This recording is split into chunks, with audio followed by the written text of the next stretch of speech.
Gəlin çöp şişdə tərəvəzli, toyuqlu kebab hazırlayaq. Mütləq hazırlayın. Çox amma çox dadlı alındı. Keçək hazırlanma qaydasına. Bizə lazımdır toyuq filesi. Toyuq filesini öncədən yuyub quruduruq və gördüyünüz kimi kup-kup şəkildə doğrayırıq. Üzəri üçün hazırladığım sosda 1 yemək qaşığı mayonez, 1 çay qaşığı duz, 1 çay qaşığı qırmızı istiot, yarım çay qaşığı sarı kök, 1 diş sarımsaq və 4-5 yemək qaşığı da duru yağı əlavə edib qarışdırıb, gördüyünüz kimi toyuq filesini üzərinə əlavə edib qarışdırıb kənarda 10-15 dəqiqə saxlayırıq.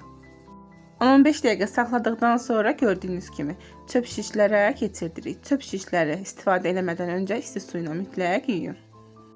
Və burada tərəvəzləri duzlayıb və şişə keçirdirəm. Siz hər hansı bir sevdiyiniz tərəvəzlər varsa istifadə edə bilərsiniz. Çox amma çox dadlı olur.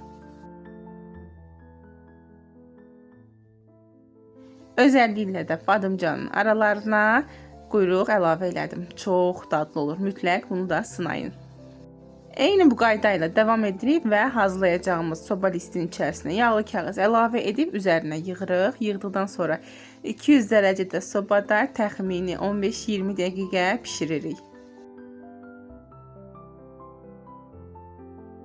Və yanına plov hazırladım. Siz istəsəz makaronla da servis edə bilərsiniz. Çox amma çox dadlı olur. Mütləq hazırlayın. Hazırlayan hər kəsə nuş olsun. Hələlik.